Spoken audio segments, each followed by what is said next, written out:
os tenho chamado. Então, jejuando e orando e pondo sobre eles as mãos, os despediram. Amém? Podeis assentar. Deus, fala conosco nessa noite, através da tua palavra, nos edifica. No nome de Jesus nós oramos e pela fé te agradecemos. Amém. Muito bem. Estaremos dando hoje continuidade à palavra do Senhor e acredito que encerraremos hoje.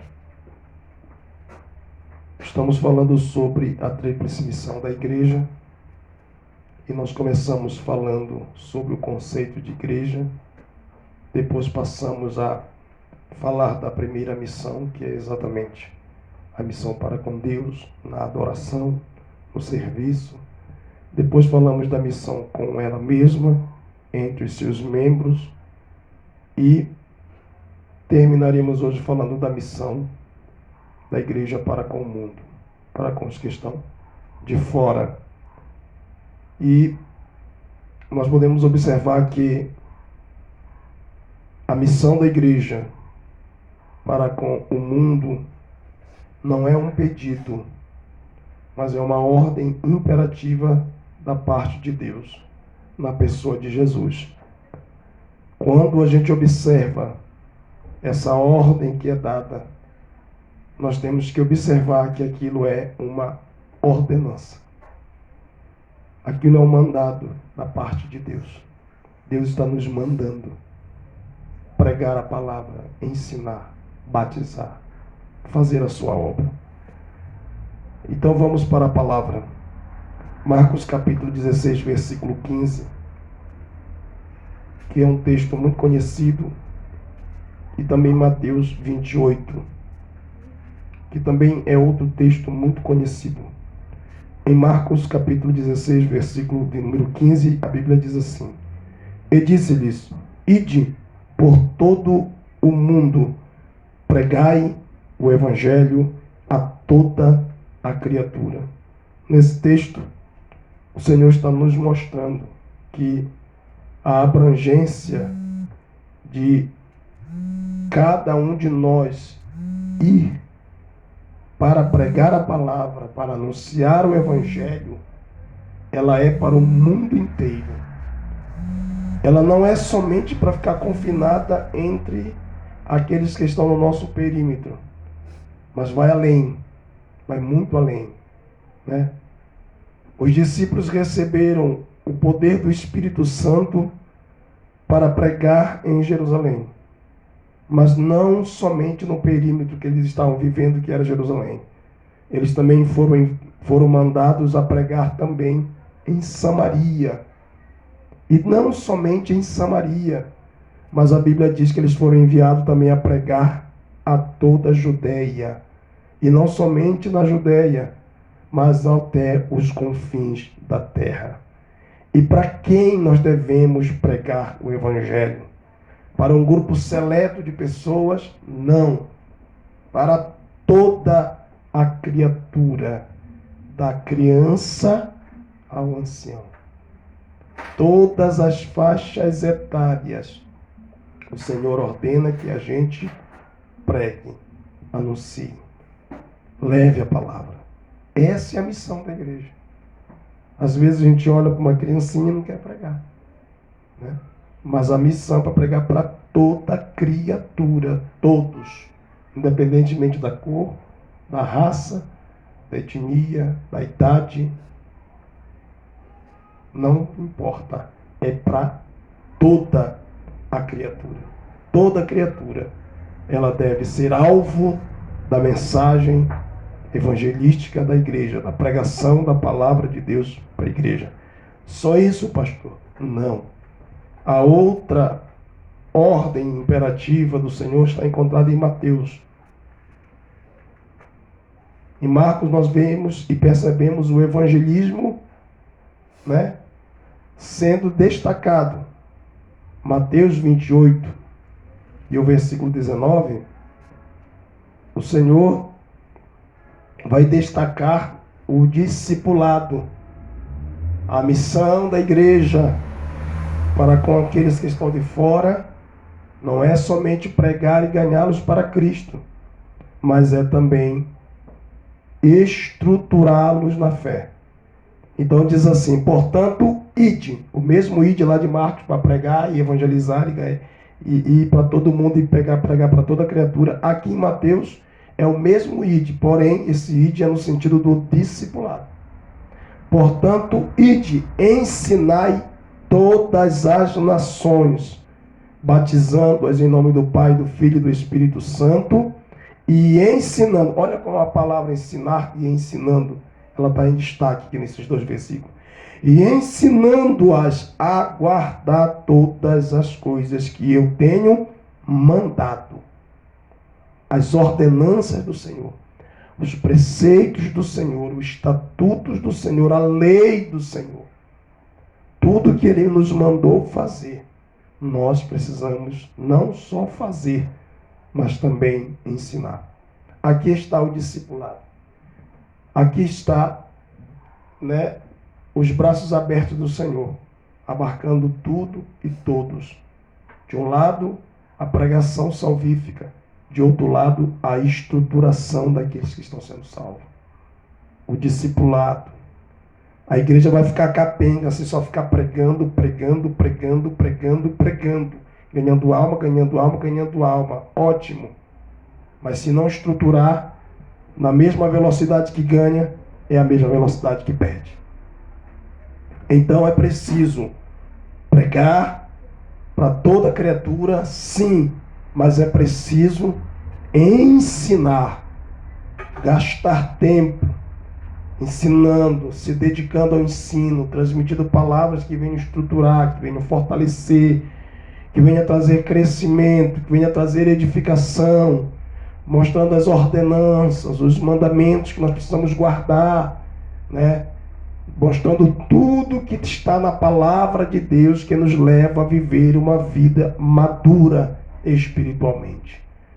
Porque não adianta nós ganharmos e deixarmos um monte de menino na igreja. Temos que ganhar, eles serão meninos, nascidos de novo, mas daqui a pouco com leite, com a palavra, daqui a pouco com ensinamento, daqui a pouco com discipulado. Ele vai ganhando nervos, tendões, os ossos vão se fortificando, espiritualmente falando, é claro. E daqui a pouco aquele menino já está um adulto, já está um homem e uma mulher maduro na fé. E, portanto, está apto já a ensinar e pregar para os outros. Então, esse é o ponto principal da missão da igreja para com o mundo. Vai nessas duas direções. Missão da igreja para com o mundo. É preciso a igreja se conscientizar. Não adianta ganharmos muitas almas se não estruturarmos elas. Elas vão entrar por uma porta e sair por outra. E aí acaba aumentando o número não só de desviado, mas de desigrejado também. O que é muito pior. Então nós precisamos verdadeiramente focar os dois lados da coisa. Prega, evangeliza, ganha alma, expulsa demônio, cura os enfermos. Isso tudo é bom. Isso tudo faz parte da missão da igreja para com aqueles que estão de fora. Porém, o ensino da palavra se repete duas vezes. Primeiro, ensinando a batizar. Então é propósito de Deus, é vontade de Deus que as pessoas publiquem, confessem de maneira pública a sua decisão. É importante. É importante. Ainda que isso não é um requisito para a salvação, porque quem faz isso já está salvo. Mas é importante. Jesus chegou a destacar para João Batista, realmente eu não preciso. Realmente está certo, eu não necessito disso. Mas é necessário para que a gente cumpra a justiça de Deus. Então nós precisamos entender isso. Primeiro é batizando em nome do Pai, fazendo com que a pessoa confesse publicamente diante de tudo e de todos que a partir daquele momento ela vai ser guia ao Senhor. E depois a Bíblia manda a gente estruturar ainda mais esta pessoa, fazendo com que ela compreenda os mandamentos, entenda os mandamentos, coloque dentro do coração, porque só tem uma maneira que nós não pecamos contra o Senhor, só tem uma fórmula, não tem outra, só ela, é guardando a palavra. Ou se guarda, ou você vai pecar. Porque se você não guardar a palavra de Deus, a pessoa vai pecar. Eu vou pecar, você vai pecar, qualquer um vai pecar. Então a gente precisa guardar a palavra de Deus dentro do nosso coração, guardar todo dia, todo dia guardar a palavra de Deus dentro do coração para a gente não pecar com o Senhor, senão a gente peca mesmo. Não tem bom. Né? E o Senhor manda isso, exatamente. Primeiro, aquele ensinamento básico para o batismo nas águas. Depois, aquele ensinamento um pouco mais aprofundado para que os crentes novos passem a guardar a palavra no coração e evitar com isso a queda, o pecado. Entenderam? Quem são as pessoas, quem são as criaturas que nós devemos pregar? Quem são as criaturas que nós devemos ensinar? São exatamente os perdidos. E a gente tem que focar isso aí. Porque quando a gente não foca isso, a gente se desinteressa de fazer a obra de Deus. Quando a gente não presta atenção e não percebe quem são os perdidos, o nosso apego pelo ensinamento ou pela pregação do Evangelho, ela diminui esse apetite, essa vontade de pregar, de ganhar alma, se esvai. Por quê? Porque a gente não percebeu que o público-alvo são os perdidos. São os perdidos. Vamos ler Mateus 18? Mateus 18, 11. Diz assim a palavra de Deus. Porque o Filho do Homem veio salvar o que se tinha perdido. Você está prestando atenção que quem está falando isso aqui é Jesus? E você está prestando atenção que isso era o alvo dele? Foi para isso que ele veio? Ele tinha consciência de que a humanidade estava perdida. E às vezes nós dentro da igreja não estamos tendo isso. Ele tinha convicção que se as pessoas não fossem salvas, elas estariam eternamente perdidas. E ele tratava dessa forma. Os perdidos. Os perdidos. Então, às vezes, a gente assim... Não sei o que acontece com a igreja, com muitos de nós, que a gente não raciocina e não procura entender que as pessoas estão perdidas. E se elas morrerem hoje, elas vão perecer. Elas vão perecer. Algumas coisas enfraquecem a evangelização. Primeiro, a falta de compreensão de que as pessoas estão perdidas, irmão. Perdidas. E se não houver por parte da igreja uma ação rápida para levar a palavra e o ensinamento dessas pessoas, o que acontecerá? Elas continuarão se perdendo.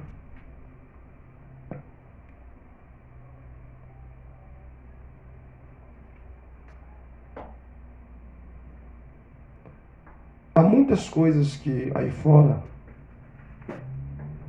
as pessoas falam, ensinam, transmitem, e todas elas são: eu sento aqui, não tem necessidade de estar na porta, estou aqui olhando. Pega o teu sobrinho ali. Tem pessoas que ensinam que os perdidos, eles não devem se preocupar. Por quê? Porque depois que eles morrerem, simplesmente eles vão dormir para sempre. Vocês estão entendendo? Então, não tem por que aceitar Jesus, não tem por que se preocupar. Por quê? Porque você vai dormir eternamente. Depois da morte tem gente que diz: acabou. Depois da morte acabou. A vida é só aqui mesmo. Ou seja, esse tipo de ensinamento leva as pessoas a imaginarem que se elas morrerem perdidas, elas não sofrerão mais nada eternamente. E esse é o sentimento que tem o suicida. Ele acha que é só aqui o sofrimento dele. Depois que passar, ele acabou. E o diabo planta isso 24 horas na cabeça de um suicida exatamente para isso. E muitos dos que estão aí fora, eles têm esse ensinamento diabólico de achar que aproveite, goze a vida, faça tudo o que você puder. E depois que você morrer, acabou, não vai fazer mais nada, não vai interessar mais nada. Ou seja, a vida se resume a essa esfera. E tem gente que está ensinando isso, tem gente que pensa assim e é horrível. Outros ensinam que há um purgatório para purgar os seus pecados. Não, fica tranquilo. Morreu, ainda que tu seja ruim, mal, perdido, você vai entrar no purgatório. É uma antessala para chegar no paraíso. Como você é muito ruim, você não passa para o paraíso. Vai por intermédio do purgatório. E lá, você vai sofrer um pouco, você vai purgar seus pecados, você vai, chegando lá, né, você vai sofrer um pouquinho, mas depois dali você vai ter a vida eterna, você vai se encontrar com Cristo. E esse é um outro ensino que é levado e leva as pessoas a se acomodar. Entendeu? Eu vou fazer o que eu tenho que fazer, depois eu pago um pouquinho do meu preço aí, depois eu entro para a glória. Entendeu? E com isso, muitos se quietam e se incomodam. Tá? Após a morte, onde os homens terão uma segunda oportunidade de arrependimento, após sofrer um certo tempo naquele lugar que é o purgatório. Então, ou seja, essa pregação de que depois de você morrer, você terá uma segunda chance, ela também é muito divulgada. Ela também é muito difundida. As pessoas também pregam, falam, tem igrejas pregando isso. Não se preocupar para membresia, se preocupa não. Quando você morrer, vai que seja ruim, você vai passar por aquele lugar lá, né? Mas você vai ter uma segunda chance. Eu cresci com isso na cabeça. Eu cresci com esse tipo de ensinamento na cabeça. Não, então eu vou ter uma segunda chance. E a maioria estão na bagaceira virando o bicho exatamente porque tem esse tipo de sentimento. Quando morrer, vai passar pela segunda chance. O importante é que vai chegar no céu. Vai chegar no céu. É isso. E essas coisas são tudo o quê? Mentiras do diabo. Né? E isso tudo enfraquece a evangelização, enfraquece. As pessoas não se preocupam. Tudo isso é posto como heresias para que os homens se aquietem, se acomodem e deixem a vida rolar. Outra coisa. Outros creem no mérito da oração pela salvação dos mortos. E creem até mesmo que, se batizando em vida pelos mortos, aquele morto vai ser salvo. Também é outra heresia. É outro engano, é outra mentira. Né? O teu parente morreu. Mas foi que ele morreu? Ele morreu perdido. Então é o seguinte, vem para cá, te batiza pelo aquele morto que ele vai estar salvo lá. Não. Ele vai sair do inferno e vai para o céu. Só pela tua ação de batismo. E as pessoas acreditam nisso. Então é muito fácil as pessoas seguirem isso aí. Para que eu vou lá para aquela Assembleia de Deus que está falando que depois da morte segue-se o juízo? Eu vou para ali. É ali que está me dando uma opção bacana. Não sabendo que aquele caminho é um caminho que vai levar à mesma perdição. Entendeu? E tudo isso enfraquece, porque isso vai tomando conta com o nome, com a aparência de cristão, e não é cristão. Tudo que eu estou falando aqui é segmento cristão. Tá? Sem dar nome para nenhuma denominação. Mas eu acredito que vocês prestarem atenção no que eu falei, vocês já estão sabendo para que tipo de coisa. É exatamente isso, ou seja, não. E aí anda de porta em porta, fazendo esse tipo de serviço. Né? E isso não é bom. Isso não é bom. Isso mostra que as pessoas não aprenderam na Bíblia quem é um perdido. Tá? Quando a pessoa ensina que tem um purgatório, porque ela não aprendeu na Bíblia o que realmente é uma pessoa perdida. Quando ensina que tu pode orar, fazer uma oração fervorosa pelo morto que ele vai ressurgir, ele vai entrar numa nova vida, tu orando por ele, irmão, e nessa coisa vai oprimindo muita gente, que o ente querido morreu e ela quer que a pessoa esteja no céu e aí ela orar por aquele morto. Quando não se batiza, é aquela confusão toda. Ou seja, vai criando uma falsa expectativa e esperança nas pessoas. E isso tudo por quê? Porque Esses tipos de ensino levam as pessoas a se afastarem cada vez mais da Bíblia Sagrada. A missão da igreja não é ensinar que tem um purgatório para purgar nada. E não é ficar ensinando que você pode batizar pelo morto, que lá no inferno, ou lá onde ele esteja, ele vai ser salvo. Mentira, isso não tem apoio bíblico nenhum. Né? O que foi que Jesus ensinou sobre um perdido? O que é um perdido? Em primeiro lugar, o que a Bíblia ensina sobre o perdido é que se ele não crê em Jesus, primeiro ponto, ele já está condenado. Segundo ponto, ele perecerá. Um perdido, ou uma pessoa perdida, que está afastada de Deus, que não conhece a Deus, que não se voltou para Deus, em primeiro ponto, ela já está condenada. Tá? Ela já está condenada. Segundo ponto, ela vai perecer. Tá? Ela vai perecer. E vocês vão entender por que ela está condenada. Vamos ler lá João 3. Isso Jesus ensinou sobre uma pessoa perdida. João 3, 15. Para que todo aquele que nele crê não pereça, mas tenha vida, porque Deus amou o mundo de tal maneira que deu seu Filho unigênito, para que todo aquele que nele crê não pereça, mas tenha vida eterna. Porque Deus enviou o seu Filho ao mundo não para que condenasse o mundo, mas para que o mundo fosse salvo por ele. Verso 18, a gente encerra. Quem crê nele não é condenado, mas quem não crê já está. Não vai ser, ele já está. Quem não crê já está condenado, porquanto não crê no nome do unigênito Filho de Deus. Pronto. Ponto.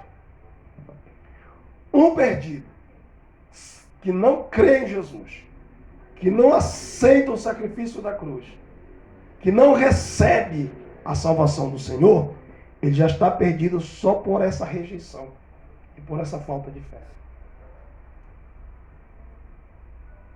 E por ele não, e se ele continuar assim, não aceitando o sacrifício, não aceitando a Jesus, não aceitando o sangue derramado, não aceitando aquilo que o Senhor fez pela sua alma, que foi a salvação, sua alma perecerá.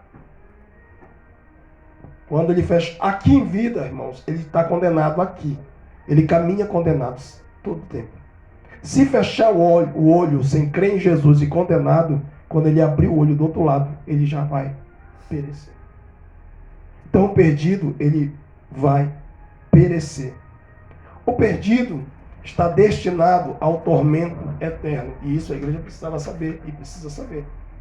E as pessoas sem Deus, além de elas estarem já condenadas, se continuarem nessa caminhada de condenação, elas perecerão. Perecendo, quando ela abrir o olho, ela vai abrir no tormento eterno. Aí não tem mais volta. Lá não tem purgatório para purgar nada. Jesus nunca ensinou de purgatório, Jesus ensinou de tormento. Entrou lá, tormento eterno. Tá? E bora ler aqui Lucas 16. Bora fazer uma reflexão em Lucas 16. Lucas 16. Vamos começar com o versículo 23. E no Hades, ergueu os olhos, estando em... Olha a situação aqui de quem morre. Aqui é a situação do rico e do Lázaro. O Lázaro morreu, foi para o seio de Abraão. O rico morreu. E a Bíblia diz assim, que quando já começa com a morte. Olha como é diferente a morte de quem vai estar na presença de Deus e daqueles que não estarão. Daqueles que estarão na presença de Deus, os anjos vêm e levam. Os anjos já vêm colhendo. E leva até o seio de Abraão. Quem morre, fechou o olho, morreu, abre, já está em tormento. Ele já está em tormento. Ele abriu os olhos e já estava em tormento. E viu Ver, visão é o quê? É um sentido. Nós temos 5 sentidos e a visão é um deles. Isso quer dizer que no inferno, no lugar de tormento, você vai ver. Você vai ver. Aqui está escrito que ele viu ao longe Abraão e Lázaro no seu seio. E clamando disse: Abraão, meu pai. Que sentido é esse? O da fala. O da fala. Falando: Abraão, meu pai, tem misericórdia de mim, manda Lázaro que molhe na água a ponta de seu dedo e me refresque a língua. Ele queria ser tocado, então esse é o tato. O tato dele. Ele estava sentindo dores na língua, no corpo, em tudo.